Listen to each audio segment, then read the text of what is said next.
Bonjour chers apprenants, je suis M. Tegny, enseignant de philosophie. Aujourd'hui, nous allons voir la leçon 2, la vie en société concernant la compétence 2, qui dit que traiter une situation relative aux conditions de l'homme dans la société. Alors, il y a plusieurs points que nous allons voir. Alors, pour chercher à comprendre la complexité de l'homme en société, de la vie en société, nous allons d'abord connaître la nature sociale de l'homme. Nous allons aussi connaître les fondements de la société. Nous allons aussi expliquer l'omniprésence de la violence dans la société et apprécier le rôle des autres dans la manifestation de la liberté. Quand je parle de la manifestation du rôle de l'autre, il s'agit d'autrui. Alors, il faut dire que l'homme est un être social qui vit en société. Mais qu'est-ce que la société? Alors, je vous demande en 2 minutes de me répondre ce que c'est que la société. Alors, la société, comme on peut la définir de façon générale, est l'ensemble des hommes vivant sur un territoire régi, n'est-ce pas, par des lois, des règles. Alors, comment est-ce qu'est née la société? D'où provient la société? Alors, concernant la société, il y a eu des philosophes. Des philosophes, n'est-ce pas, qui ont établi une théorie, qui ont montré effectivement comment est née, n'est-ce pas, la société. Parmi ces philosophes, il y a Rousseau, il y a Thomas Hobbes et il y a John Locke. Voici les 3 philosophes-là qui ont créé la théorie, n'est-ce pas, de la société. On les appelle les philosophes du contrat. Avec ces philosophes, précisément avec Jean-Jacques Rousseau, ils montrent qu'à l'état de nature, l'homme, n'est-ce pas, n'est pas méchant. Il est ni bon, ni mauvais. Il est enclin, n'est-ce pas, à la pitié. Il est sensible à la mort et voilà comment il vit. Il n'est pas mauvais, il n'est pas bon. Tout compte fait, il est dans une société où règne, n'est-ce pas, l'anarchie. Contrairement à ce que disent John Locke et Thomas Hobbes, l'homme à l'état de nature est primitif, agressif.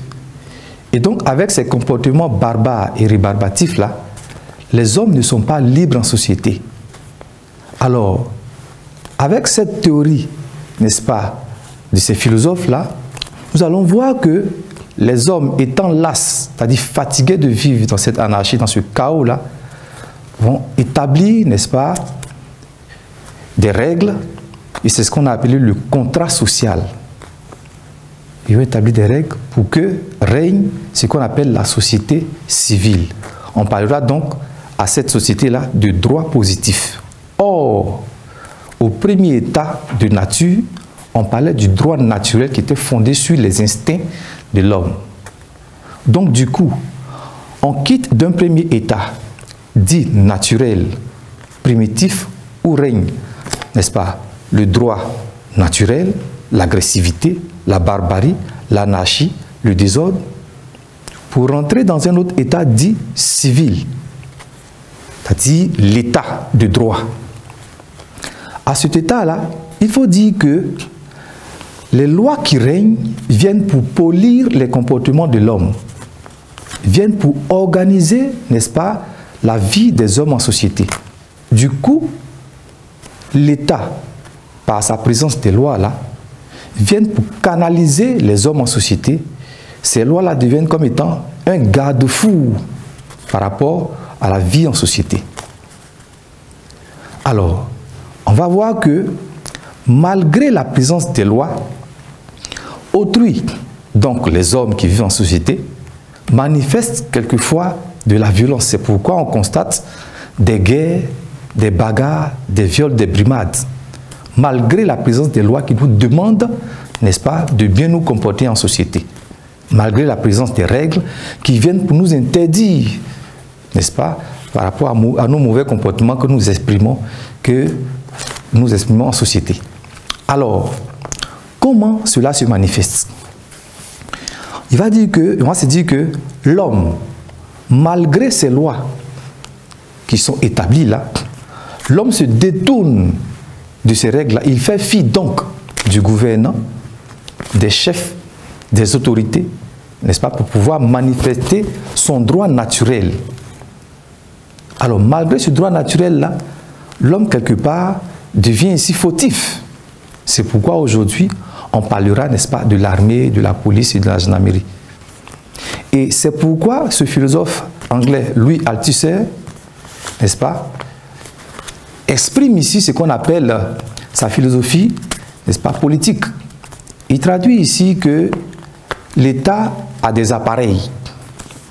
Ces appareils, on les appelle les appareils répressifs de l'État, les ARE précisément, et les AIE, appareils idéologiques de l'État. Les ARE, il faut voir ici, n'est-ce pas, la répression, la police, les milices, la prison, en tout cas tout ce qui est force. Les AIE, c'est aussi une force répressive, une force idéologique plutôt, mais c'est l'école, c'est l'église, ce sont les médias qui véhiculent, n'est-ce pas, l'idéologie même de l'État. Vous voyez? Et donc, avec cette force répressive qu'utilise l'État, les hommes sont amenés, n'est-ce pas, à respecter les lois. Autrui est amené donc à se fier aux lois afin de pouvoir être libre. Du coup, la présence, n'est-ce pas, des lois, la présence des règles étatiques devient ici une manne céleste, sinon ce serait le chaos en société.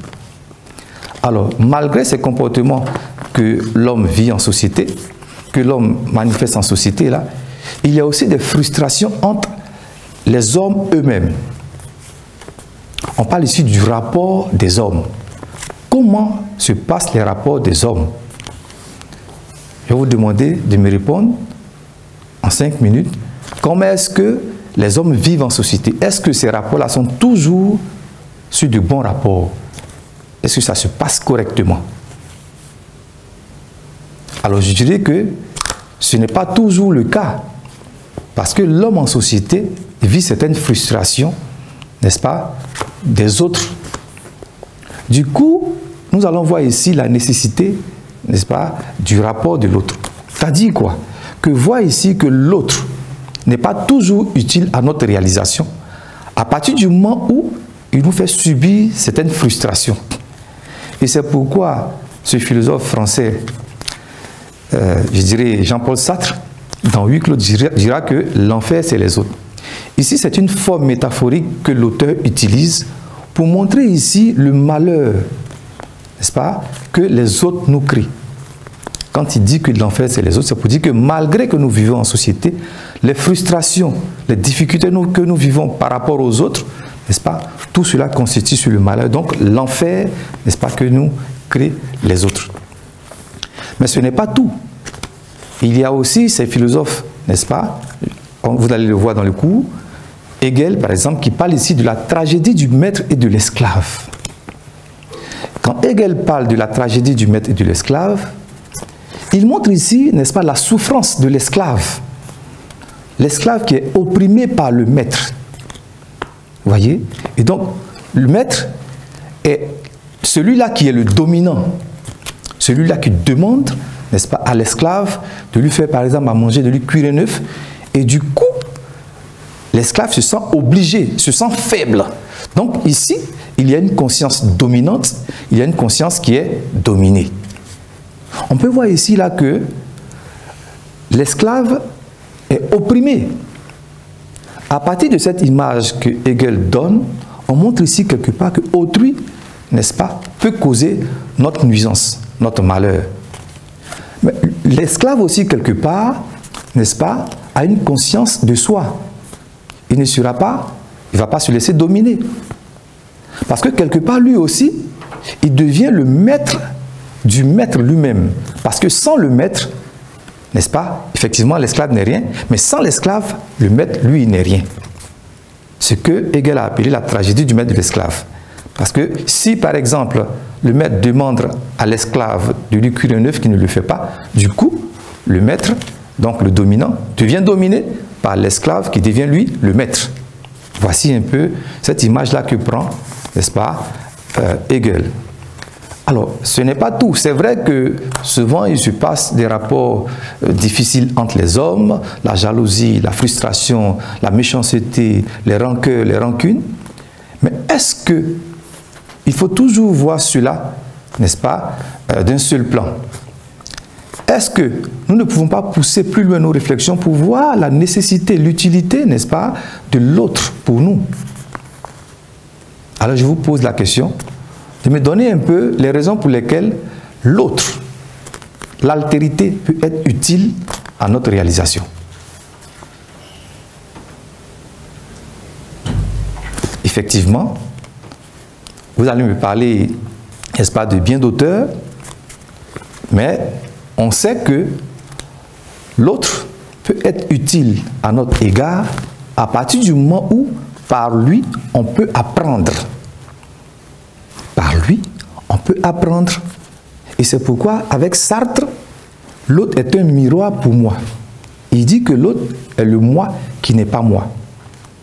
Et donc, par l'autre, qui est mon miroir, je peux sentir la douleur, la souffrance, je peux sentir aussi, en tout cas, beaucoup de choses par l'autre. Du coup, étant seul, je ne pourrais pas savoir, n'est-ce pas, que l'autre existe, ou bien que l'autre va m'apprendre certaines choses. Donc, du coup, la présence de l'autre devient utile pour moi. Alors, il faut dire qu'on vit aussi en société, mais ce n'est pas forcément par l'autre qu'on peut se reconnaître. Il y a aussi Badian, Seydou Badian, Sous l'orage, qui traduit un peu la nécessité même de la présence de l'autre.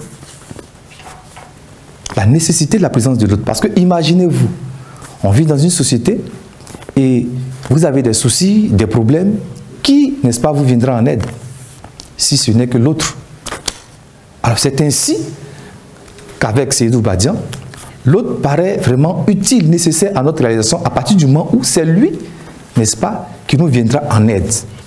Alors nous allons maintenant faire le résumé pour dire que l'homme à l'état de nature n'est pas libre. Selon les philosophes, n'est-ce pas, du contrat. On a cité John Locke, Thomas Hobbes et Jean-Jacques Rousseau. Avec eux, l'homme n'est libre que dans la société civile, dans l'État où règnent les règles, les lois. Et on constate que malgré la présence des lois, l'homme, n'est-ce pas, exprime une certaine violence, c'est-à-dire ne respecte pas les lois. Et du coup, à cause de ces comportements barbares et rébarbatifs, l'État est emmené d'utiliser, n'est-ce pas, la force par les arreux et les aïeux, dont parle, lui, Althusser, pour pouvoir dompter la nature même de l'homme.